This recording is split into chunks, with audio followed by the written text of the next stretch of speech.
Welcome back to Kena Kupas Podcast. Edisi khas Gayung 2 masih diteruskan dan seperti yang korang tahu, filem Gayung 2 akan menemui kita semua di Pawagam pada 9 April tahun ni tau. So, jangan lupa untuk dapatkan tiket anda ya. No watching on TV, must big screen. Untuk episod kali ini, kita bawakan seorang yang sangat penting dalam Gayung 1 dan juga Gayung 2. Kalau korang ikut Gayung 1 dulu, korang mesti kenal wajah ini.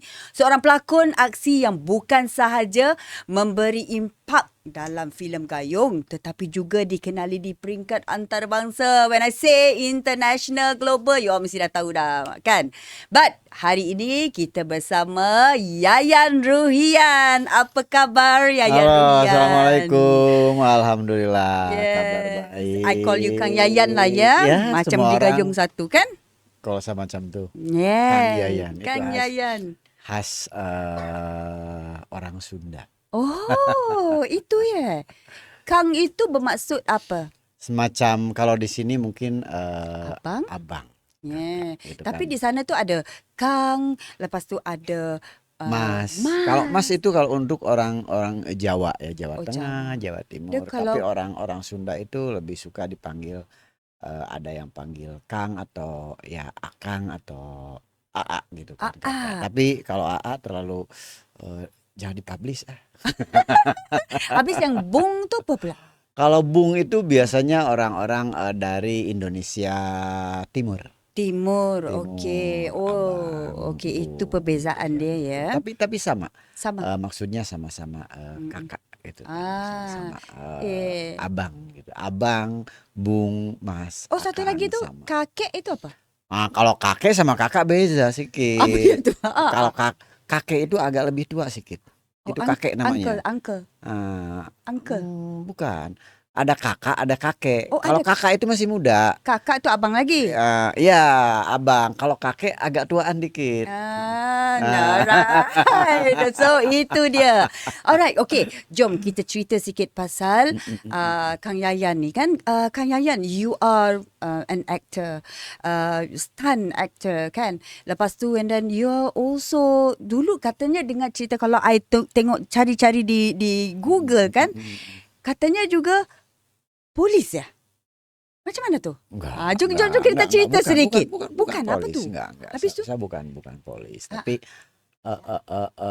apa ya? Sebenarnya enggak sih. Hanya memang saya dulu karena memang sampai sekarang saya sebagai instruktur Instruktur? pencaksilat Ah. dan dulu sempat gitu mengajar di instansi tentara gitu kan, tapi polis Jadi menjadi tenaga pengajar. semacam itu. Alright, okay. Lepas tu, so macam mana your involvement tu daripada seorang guru pengajar kepada pencaksilat. Lepas tu boleh pergi into international. Because kita pun, I actually grew up dengan cerita-cerita macam Raid. Lepas tu John Wick kan. Saya rasa itu yang pasti ini adalah sebuah rencana Tuhan yang saya sendiri tak pernah sangka, saya sendiri tak pernah kira ini bahwa saya akan masuk ke dunia entertain seperti saat ini, karena saya sebelumnya hanya seorang instruktur martial art, pencaksilat Indonesia martial art, dan itu saya tekuni dari tahun 87 saya sudah mulai mengajar. Mengajar di Jakarta, hampir di seluruh Indonesia. Oke, sebetulnya bukan saya pernah menjadi tenaga polis atau menjadi polis atau tentara. Tapi karena saya memang kerjaannya masa itu sampai sekarang bahkan sebagai instruktur pencaksilat. Jadi saya kebetulan pernah dipercayakan bersama kawan-kawan lainnya mengajar bahkan di beberapa pasukan elit, di tentara, kemudian di pengawal presiden pernah juga, dan ya beberapa kesatuan gitu kan. Tapi saya lebih banyak juga mengajar di sekolah-sekolah dan sampai sekarang masih tetap mengajar walaupun dengan intensitas yang sangat-sangat jarang ya karena apa ya? Kesibukan lah. Oh, okey. Tapi saya tetap mengajar pencaksilat di perguruan saya, Pencaksilat Tenaga Dasar Indonesia dan itu pun eh, kami pernah buka kelas di Malaysia karena dulu ada saudara kami gitu kan dari Malaysia datang ke Jakarta khusus untuk berlatih di sana.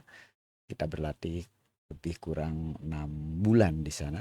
Okey. Kemudian kembali ke Malaysia dan membuka kelas. Tapi karena mungkin kesibukannya juga saat ini tidak bisa mengajar, hanya mungkin berlatih sendiri saja. Interesting. Gitu. Tapi kalau yang ceritanya sampai Kang Yayan di Belgium semua tu apa pula ceritanya? Itu di Belgium itu karena dalam kegiatan saya sebagai instruktur pencaksilat, kami pun dari Indonesian Pencaksilat, organisasi pencaksilat di Indonesia yaitu Persilat, Mhm. eh, biasa mengikuti beberapa kegiatan bela diri internasional. Salah satunya seperti misalkan Bercy Martial Art Festival Hmm. di Prancis. Nah, kami mungkin 5 atau beberapa tahun lampau lah dari Indonesia selalu mengirimkan delegasi untuk mengikuti festival itu dan saya beserta kawan-kawan lainnya sempat menjadi bagian dari tim yang dikirim ke sana Hmm. dan kebetulan selain tampil di Bercy Festival, saya juga harus stay di sana kurang lebih 4 bulan untuk terus mengadakan seminar pencaksilat di Belgium, Belanda, kemudian di beberapa kota besar di Perancis. Oh, itu masa time-time yang sebelum pergi ke international. Persis itu terjadi setahun sebelum saya masuk ke entertain. Oh, Karena saya ingat persis saya 2007 kemudian mulai berlatih dengan Iko. Masa itu hanya Iko tahun 2008 itu akan menjadi salah satu eh, tim dari tim yang akan perform di Bersi juga. mm-mm. Jadi Iko sementara berlatih dengan kita waktu itu untuk persiapan Pesmupi kami. Juga Iko adalah tetap berlatih untuk persiapan ke Bersi masa itu. Interesting. Panjangnya cerita dia kan? Wah, panjang, Ah, panjang sekali kalau kalau apalagi cerita tentang pencaksilat karena mungkin lebih dari separuh hidup saya itu di pencaksilat. ya. Okay. Dan okay. Tadi kalau dah masuk entertainment tu dan tiba-tiba memang terus dapat macam mana tu? John Wick Saya especially nak saya tanya sangat. jumpa dengan Gareth Evans. Terima kasih untuk Gareth, untuk Mbak Maya dan Mbak Anet tentunya dengan mereka adalah orang tua saya yang melahirkan saya ke entertain melalui Alhamdulillah. dari di rumah kami Merantau Film dan itulah yang membukakan pintu saya bisa masuk ke dunia entertain ini melalui film pertamanya Merantau. Okay. Waktu itu saya sebetulnya masuk ke Merantau Film itu untuk persiapan film Merantau hanya sebagai koreografer, salah satu dari tim koreografer untuk membuat aksi laga. Mhm. Tapi menjelang syuting ada satu karakter di mana director memerlukan seorang yang memiliki kemampuan untuk acting tapi juga untuk bisa martial art Okay. dan nampaknya saat itu director belum mendapatkan orang yang pas sampai akhirnya Mbak Ane lain produser di sana mencoba Gareth kenapa tidak Pak Yayan yang diberi kesempatan untuk audisi aja. Hah. Akhirnya saya diminta audisi, dan sehari audisi esoknya saya dibagi tahu sama director, Yayan selamat kamu dapatkan peran Erik. Hah, saya cuman saya bilang nggak salah tuh. Ya, karena buat saya kan saya tidak punya basic untuk drama, untuk acting, untuk movie apapun. Jadi basic saya hanya sedikit tahu tentang pencaksilat. Tuh. Kang Yayan ni macam humble sangat kan. Oh, Lepas tu bukan, saya bicara apa adanya. Saya sedikit tahu karena pencaksilat itu sangat banyak di Indonesia saja. Begitu masuk ke Malaysia, saya pun kenal dengan Abang Beto, di mana Abang Beto juga sebagai seorang pesilat. Malaysia pun memiliki pencaksilat, di mana dunia pun mengenalnya silat gayong. Itu.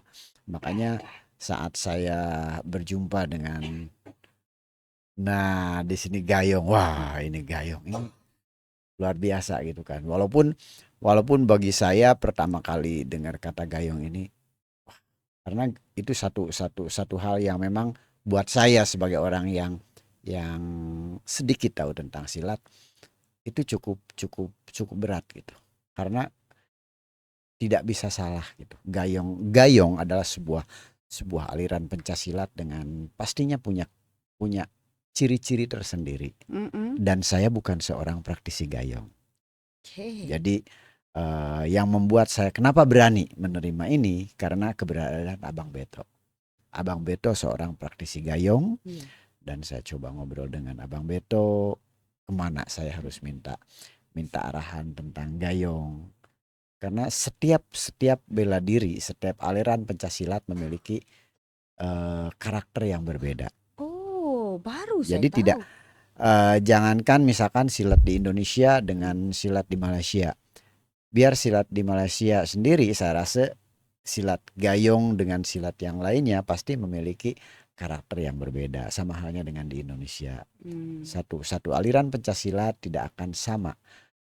Memiliki karakter yang berbeda, baik itu dari sikap pasang atau dari pola serang, memiliki ciri khas yang berbeda. Dan alhamdulillah Abang Beto bisa membawa saya, memperkenalkan saya dengan para pesilat-pesilat dari dan guru-guru silat dari silat gayong. Iya kan, ingat tak di Gayung 1 tu ramai juga kan daripada Indonesia yang mengambil bahagian kan dalam gayung tu, kan ada delegasi Indonesia. Remember? Betul. Jadi gayung ini di Indonesia pun adakah ia sangat meluas macam di Malaysia? Orang-orang silat saya rasa akan tahu gitu kan. Karena apalagi kita kan berada dalam satu rumpun ya, rumpun Melayu. Kami memiliki silat yang hampir sama kan dengan silat-silat di Malaysia. Misalnya kalau di Indonesia itu aliran silat Melayu, aliran silat yang sangat kuat di Minangkabau. Itu karakternya itu hampir sama. Hampir sama. Cantik gitu kan. Karena itulah mungkin yang membedakan silat dengan bela diri lain. Saya rasa kalau bicara tentang bela diri, saya lebih suka bela diri itu betul-betul satu seni ya, seni bela diri, tapi lebih ke bahwa ini adalah memperkenalkan budaya sebuah bangsa. Betul. Ya, okey. Dalam martial art, adakah Kang Yayan ni hanya concentrate dekat silat, pencak silat dan gayung sahaja kah, ataupun any other martial art yang Kang Yayan sebenarnya pun actually power? Saya rasa harus ya buat saya itu sebagai seorang instruktur di pencaksilat. Itu pencaksilat aja itu ada ratusan bahkan mungkin ribuan perguruan ya. Dari sekian aliran bisa berkembang menjadi ratusan atau ribuan perguruan. Karena ada aliran, ada juga perguruan. Sebuah aliran bisa berada pada beberapa perguruan gitu. Kalau misalkan di Indonesia itu ada aliran misalkan aliran Cimande, aliran Cikalong, aliran Minang. Hmm. Nah itu aliran Cimande itu bisa saja berada di perguruan apa gitu, di perguruan A, perguruan B, perguruan C gitu kan. Nah tapi perguruan yang khas misalnya Cimande pun ada gitu, Cikalong, Cimande, kemudian misalkan Pajajaran dengan harimaunya gitu kan, banyak Banyak sekali. ya. Nah begitu juga di Malaysia gitu kan, dengan gayungnya, gayung aja kan banyak gitu Gayung kan, banyak, ada betul. gayung Patani, ada pusaka gayung dan banyak gitu kan, Betul. silat-silat lainnya. Tapi saya sangat apa ya, sangat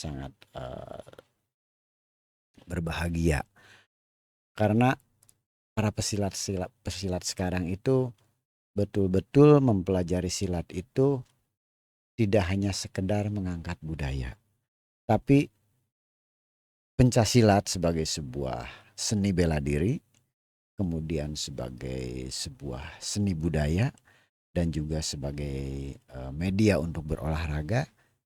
Nah, buat para remaja, pencaksilat juga bisa sebagai ajang untuk membuat sebuah prestasi Okey. buat anak-anak sekolah gitu kan, dimanapun itu. Saya rasa untuk di Indonesia, di Malaysia, karena banyak kejuaraan-kejuaraan yang diselenggarakan, di mana di situ siapapun pesertanya bisa menjadikan ajang itu sebagai sarana untuk menjadikan dia seorang yang berprestasi. Betul, betul, betul. I agree on that. So, macam mana pula daripada kita pembikinan daripada filem Gayung Satu tu kan? Jadi, how do you actually got the role? Abang, Kang Yayan ada Oh. pergi casting ke? Ah, di Untuk Gayung Satu ya, Gayung Satu itu ya hampir ya saat pertama dengar tentang Gayung tadi, waduh ini seperti saya sampaikan tadi bahwa Gayung ini sesuatu yang tidak bisa dilakukan dengan dalam masa yang begitu singkat gitu kan. Karena saya sebagai masa itu kebetulan saya juga diminta untuk sebagai penata penata apa ya penata fighting gini, untuk koreografernya. Karena saya harus harus mempelajari gitu kan. Sementara saya tidak banyak tahu tentang karakteristik yang memang kalau kalau mau ini diangkat sebagai namanya Gayong, maka itu harus betul-betul the real this is Gayong gitu. mm, Jadi basic-basic apa yang ada di aliran Gayong itu harus itu yang dimunculkan gitu kan. Ya, tapi kembali saya sampaikan tadi bahwa alhamdulillah karena keberadaan eh, Abang Beto gitu kan. Kami sudah lama saling saling kenal gitu kan. Bagaimana dan siapa Abang Beto gitu kan. Dia sebagai seorang aktor dan dia juga seorang praktisi pencaksilat dari Gayong. Saya coba bagaimana Bang? Ayolah Kang katanya. Ya udahlah saya bilang saya coba gitu kan. Jadi saya kebetulan eh, mencoba dulu cari tahu dulu tentang sejarah Gayong, siapa mm, sampai sampai siapa dan bagaimana Datuk Mionya itu sendiri, dan alhamdulillah saya berkesempatan bisa ziarah ke kuburnya beliau juga bersama Abang Beto, kemudian ke beberapa anak muridnya Datuk Mior, uh, bincang gitu kan. Kemudian juga sempat bagaimana ke beberapa kelas di mana guru-guru dari aliran silat Gayong mengajar, baik itu silat-silat yang memang sudah sudah di mix dengan aliran-aliran lain mungkin untuk sebuah perform. Tapi buat saya yang penting bagaimana saya saat itu, yang penting buat saya itu saya harus melihat satu kelas silat Gayong di mana itu pesertanya anak-anak kecil gitu kan. Karena pastinya yang diajarkan untuk anak-anak kecil, mm, anak-anak pemula itu adalah teknik basic gitu kan. Betul-betul bagaimana karakter dasarnya silat gayung, dan itu alhamdulillah bisa bisa Bang Beto dengan kita sama-sama Mm-mm. melihat, oh ini ternyata. Jadi saya merasa cukup untuk melihat basicnya gitu kan, dan saya Mm-mm. pun saat membuat choreo fighting, saya hanya membuat sebuah pola, saya rasa, karena untuk gayung satu, terutama ya untuk gayung satu, itu betul-betul memperkenalkan siapa seorang Datuk Mior. Mm. Makanya untuk gayung dua ini gayung dua buat para pecinta film aksi di Malaysia yang yang saya rasa terutama yang sudah nonton film Gayung Satu pasti akan kaget gitu kan begitu melihat Gayung Dua. Kalau di Gayung Satu mungkin bisa saja mungkin ya yang sudah menonton itu kok macam macam jalannya itu macam lurus, karena memang Gayung Satu kan kita hanya memperkenalkan seorang Datuk Mio Ya betul. dengan Mm-mm. segala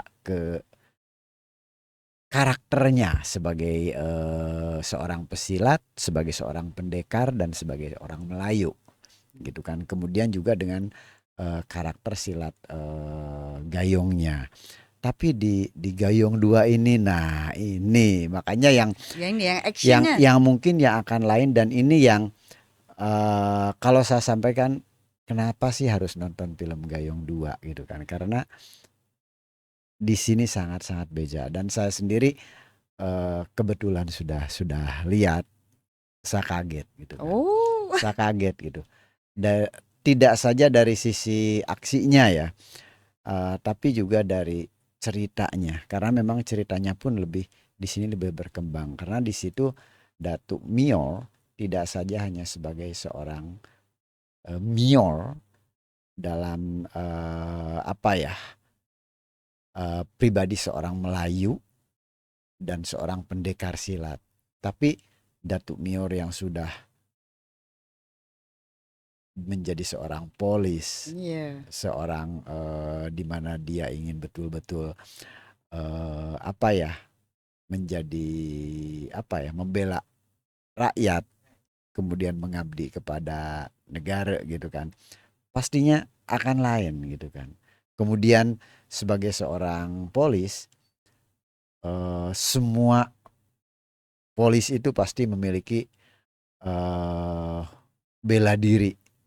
Tidak saja Mm. misalkan seperti seorang Datuk Mior yang dia seorang pendekar gayung, begitu masuk polis dalam real life-nya pasti dia mendapat pendidikan dari bela diri lain. Nah, Mm. jadi bisa dibayangkan dalam dalam Gayung 2 nanti itu Solid lah. apa saja gitu. Jadi ini yang kenapa saya ingatkan jangan sampai lewat ini.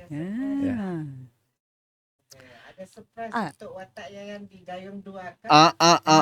Saya rasa itu saya tidak bisa jawab ya. Spoiler Saya ya. tidak bisa jawab ya. Yang pasti saya hanya sampaikan bahwa Gayung 2 beja sangat dengan Gayung 1. Dan mungkin yang dulu belum sempat nonton Gayung 1, begitu melihat nanti Gayung 2 di Pawagam, ada beberapa hal yang mungkin kok kesini. Tak faham Nah dia. itu bisa sekarang kan, karena Gayung juga masih tayang di Netflix ya. Ada di Gitu, Netflix. So you di guys Netflix. tengok Jadi Kang Yayan dah cakap tahu kalau nak boleh. tahu Gayung 2 ni kena tengok Gayung 1. Now on Netflix. Karena saya dengar dulu juga tidak sedikit orang yang aduh kok saya belum sempat tengok gitu kan. Ada Belum sempat ramai tengok. masa Jadi time tu. tak jangan Kali ni jangan apa terlepas ya. Pokoknya bisa tengok Gayung 1 sekarang di Netflix sebelum tengok Gayung 2 di Pawagam. Susah tak sebenarnya nak macam kata kita ada satu style yang baru masa Gayung 2 ni seperti Sandra. Saya rasa saya lebih suka mengatakannya sebagai sebuah tantangan ya. Karena dalam sebuah project ya, dalam sebuah pekerjaan buat saya tidak akan pernah mengatakan mudah. Hmm. Ya. Tapi juga apa yang kita atau mungkin sebagian orang mengatakan susah, buat saya itu sebuah tantangan. Karena pada dasarnya setiap satu proyek adalah sebuah hal yang baru, di mana kita tidak boleh meremehkan ya, menganggap itu hal itu mudah. Buat saya tidak. Tapi hal itu susah, tidak. Sebuah movie itu adalah teamwork ya. Ya, teamwork. Jadi Okay. bagi saya yang penting adalah dengan siapa kami kerja. Kami bisa kerja sama enggak? Selama kami bisa kerja sama baik dengan dari mulai director sampai ke kru yang lainnya, terutama dengan kawan-kawan pemain, selama kita bisa bekerja sama, hal apapun yang menjadi cabaran, insya Allah kita bisa hadapi. Ah. Dan alhamdulillah, saya kan di sini kerja bersama Abang Beto dan saya jumpa dengan Abang Faisal. Pertama kali jumpa karena sebelumnya saya belum pernah kerja sama kan. Ya. Tapi saat hari pertama saya datang, kemudian diperkenalkan dengan Abang Faisal. Itu direkturnya Kang, begitu tengok nampak lain ini orang. Dia welcome sangat, bincang lain ini. Jadi Abang Faisal tidak saja bisa ngedirect kami sebagai seorang aktor, bisa ngedirect para pemain, tapi juga Bang Faisal bisa menciptakan suasana kerja kami seluruh kru itu menjadi sebuah keluarga besar. Itu hal yang penting buat saya. Saat kerja dan kenyamanan kerja itu sangat penting. Jadi semua enjoy, semua happy di saat kerja. Ya. Tapi ada tak di saat you know that you have been going international and global, ada tak yang semasa Gayung 1 atau dengan Gayung 2 ni kan ada yang segan-segan ke, macam you know you're such a star dah kan, ada tak you pernah berjumpa dengan situasi itu di Gayung 2 ni? Alhamdulillah karena semua yang datang memang orang-orang yang pilihan.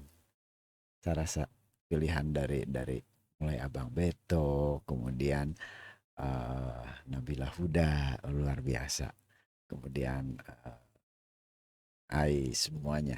semuanya orang-orang yang luar biasa dan saya banyak belajar dengan mereka. Kemudian di Gayung 2 ini ada dia Sandra Lim. Luar biasa. Saya jumpa pertama director cakap, saya pingin seperti ini. Saya tanya, dia ada punya basic bela diri enggak? Dia kayaknya ada basic dari kungfu, dia bilang kan. Ada gerakan kungfu. Pas jumpa pertama itu, saya tanya-tanya, apa gerakan kungfu yang paling cantik gitu kan, yang paling dia suka. Kemudian saya juga lihat, dia punya postur yang tinggi gitu kan. Jadi kalau kita buat satu pola permainan yang apa ya, semacam gelombang naik turun gitu kan, main di atas, main medium, main di bawah juga, itu akan sangat cantik nampak. Dan saya coba gitu kan, dan ternyata dia suka itu. Dan itu yang mungkin akan wow. I pun memang excited nak tunggu tu tau. Harus. You dah tengok Taci. Selamat ya untuk Sandra nih, Sandra Lim. Wow. Itulah kan, siapa boleh tahu kan, Ratu Cantik kan. Ratu kecantikan loh. Ratu kecantikan. Jadi enggak gerak saja udah cantik. Ini gerak, wow, memainkan dua senjata di tangan. Apa yang dimainkan, tengok nanti ya. Tu guys, tengok tau, kita kena tengok tau Gayung 2. Alright, selain daripada dengan Sandra, macam mana pula pengalaman Kang Yayan untuk aktor-aktor yang lain, untuk instruktur bagikan instruktur untuk yang lain tu? Saya rasa dalam waktu yang sangat-sangat singkat, karena ini mungkin kalau kalau bicara tentang persiapan ya, kita itu waktu itu dapat masa 1 bulan lebih kurang. Itu hal yang impossible. Tapi ya itu karena saya sama Abang Beto, Bang gimana nih? Oke, ayo Kang, laju. Oke, sepakat ya. Like that. Jabat tangan udah laju gitu kan. Jadi eh kesepakatan awal itu. Kesepakatan awal karena dari kalau kita udah punya kesepakatan dari awal pastinya kita akan membuat sebuah komitmen gitu kan. Dan saya alhamdulillah mencoba melihat dan aman kalau sama Bang Beto gitu kan. Laju lah gitu kan Bang Beto. Karena kalau bukan dengan Bang Beto saya nggak tahu juga karena ini kan bicara tentang sekali lagi tentang gayung. Jadi saya tahu kalau Bang Beto kan praktisi pencaksilat juga, praktisi gayung juga. Jadi tidak terlalu itu akan sangat mempermudah gitu kan. Oh, okay. So that's the advantage lah sebenarnya kan. Betul. Dan yang aktor-aktor yang lain tu semua, adakah mereka mempunyai basic selain daripada Sandra dan Beto kan? Ada Ada basics ada of yang bahkan martial art. yang nanti ini juga yang tidak ada di Gayung 1. Kalau di Gayung 1 kan kita betul sekali lagi ini kan kita yang kita tampilkan di Gayung 1 itu adalah karakter siapa dan bagaimana siapa seorang Datuk Mior dan bagaimana itu Gayung. Tapi di Gayung 2 ini Datuk Mior yang semakin berkembang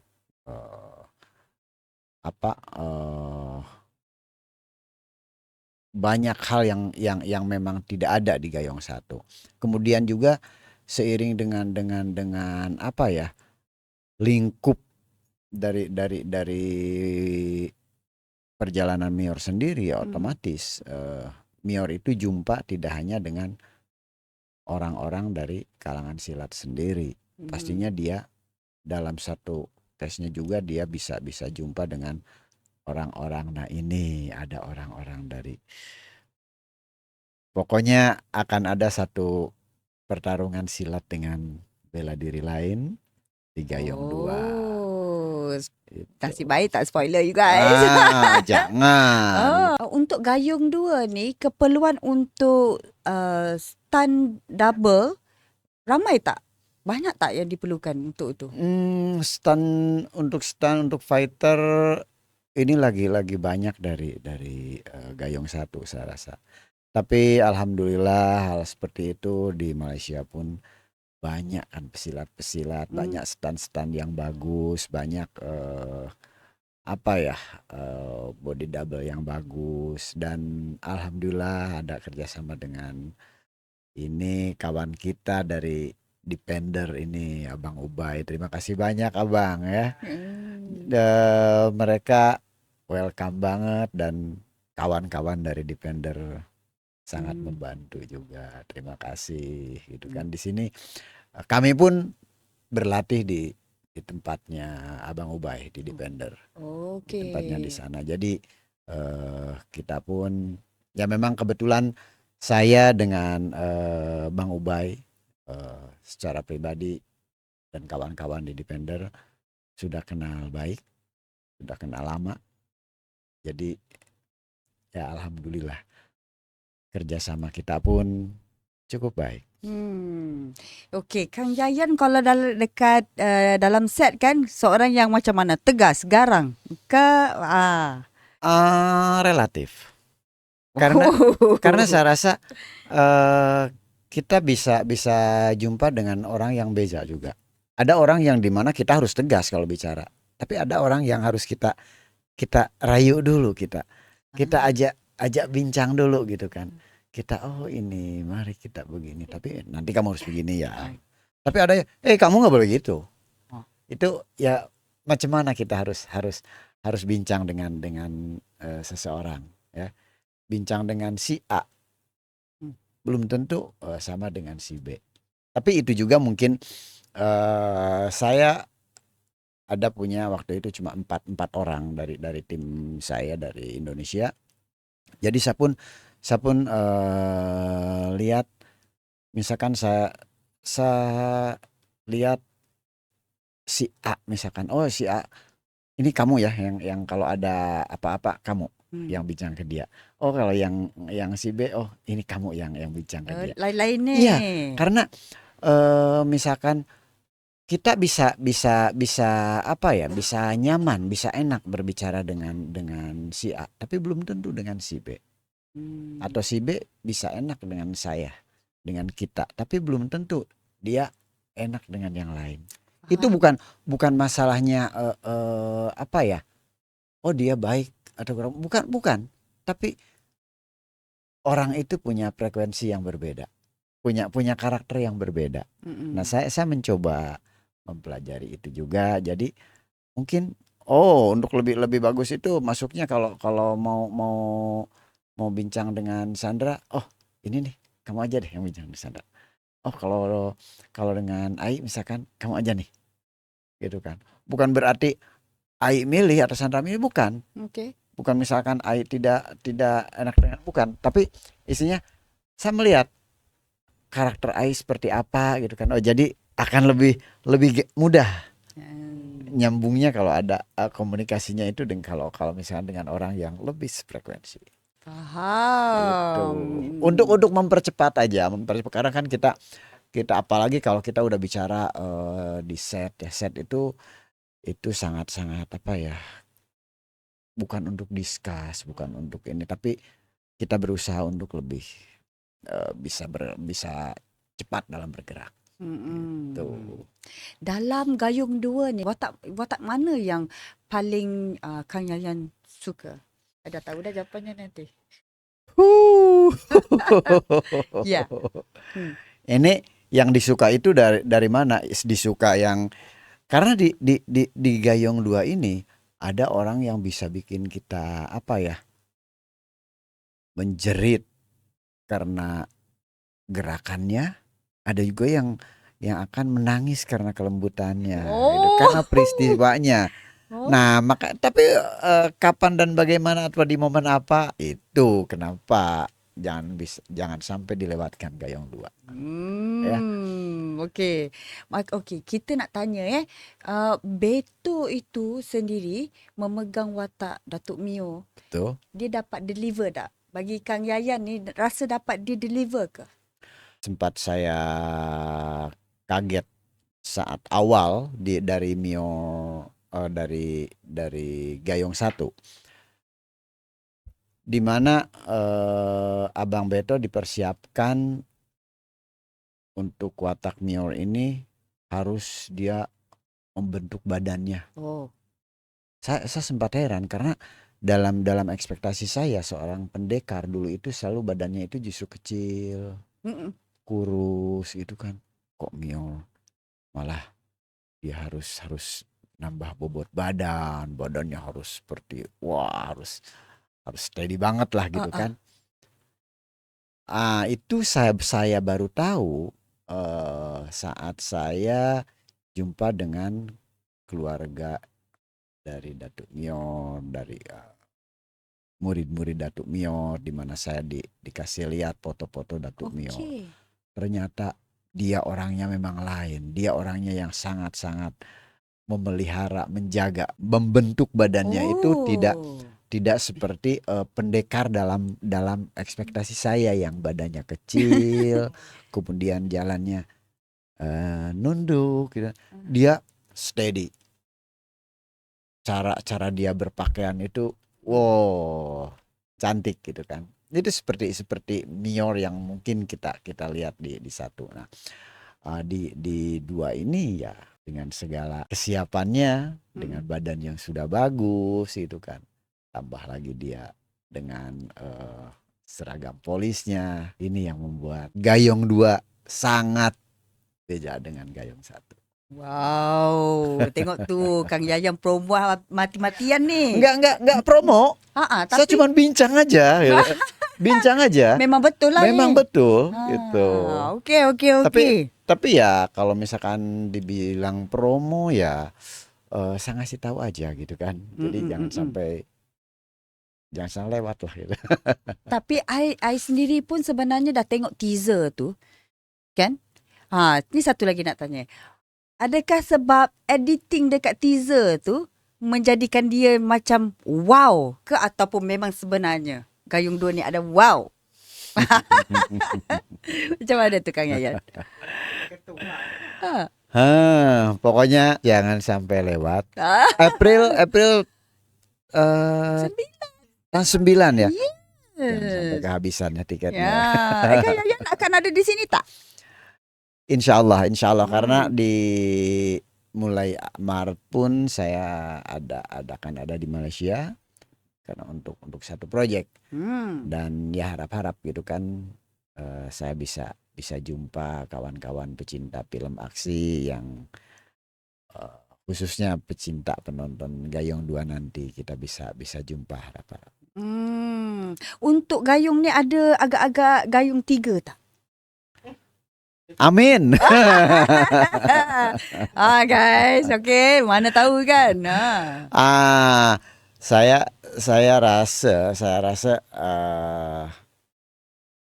pertanyaan itu akan banyak muncul, bahkan mungkin akan muncul hampir dari setiap penonton Gayung 2 nantinya kayaknya. Wow, kita dah excited dah ni. Okey, untuk tadi kata Kang Yayan memang akan berada di Malaysia somewhere in March ya, because untuk ada job lah kan. So Kang Yayan memang sekarang kalau macam orang kata dah sudah di international kan, tapi masih mau ambil ke job-job yang macam di sini, local job. I nak cakap small job ke macam tu. How do you actually tengok weight kan setiap job tu?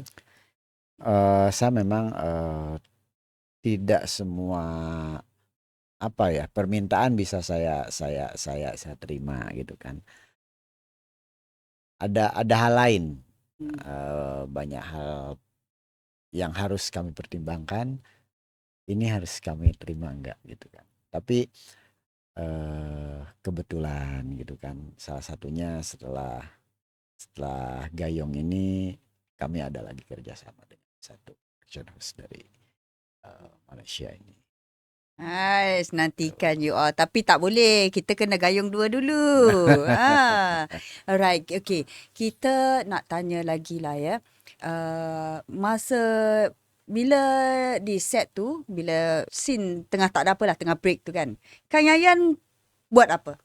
Biasanya kami standby dengan ini nih, Cik Cum. Oh, Nabila Huda. Iya, dia buat apa? Oh, dia selalu bikin apa saja, masak buat kita. Itu I dengar juga, I pun cakap kan, dia akan masak lah Masak semuanya. buat kita. Wow. Bahkan Kak Set pun pernah bawa makan. Iya. Sampai saya bilang besok wardrobe-nya itu, kalau wardrobe-nya agak besar kasih kantong sedikit, jadi bolehlah saat cut gitu kan bisa ambil dulu. Sampai macam tu sekali ya. Tapi itu bukan berarti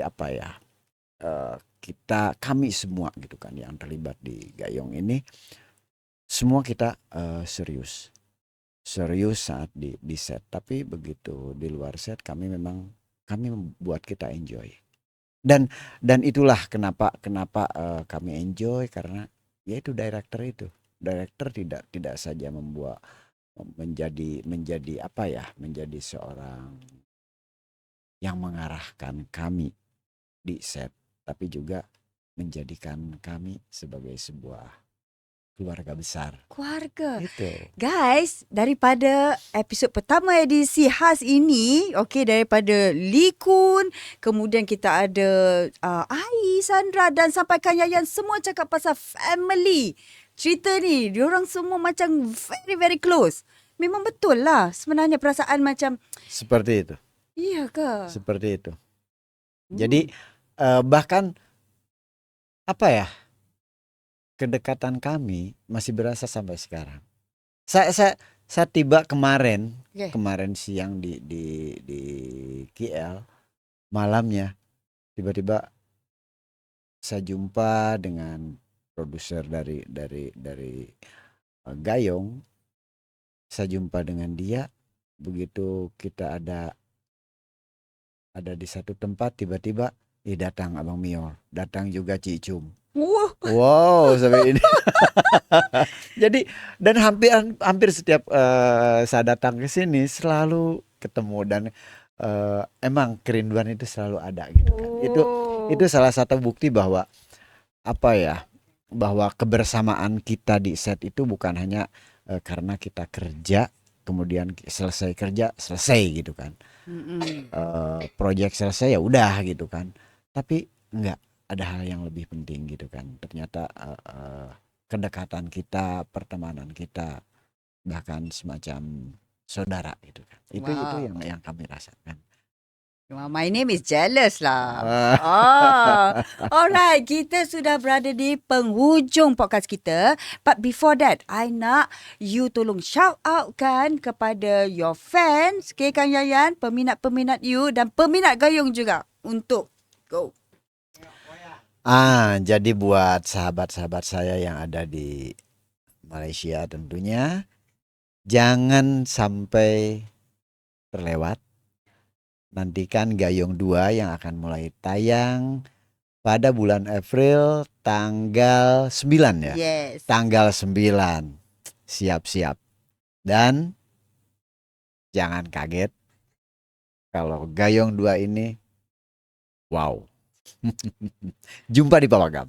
Okay, kita ada special merchandise untuk Kang Yayan. Okay, Kang Yayan tu Apa tadi ini? ambil itu kan color biru kan. Tengok, surprise for you. Terima kasih.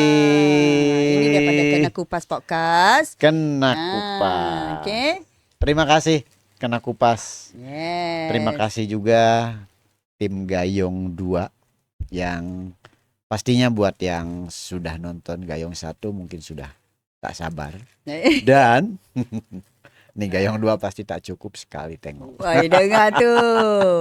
Alright, kita wish you all the best untuk filem akan datang ni, projek you kan dalam bulan Mac ni. Dan kita wish you dan Gayung supaya box office jugalah ya. Insyaallah. Amin, Insyaallah. amin. Dan tentunya itu support dari sahabat-sahabat pecinta film aksi tentunya dan juga pecinta budaya, pecinta pencaksilat tentunya.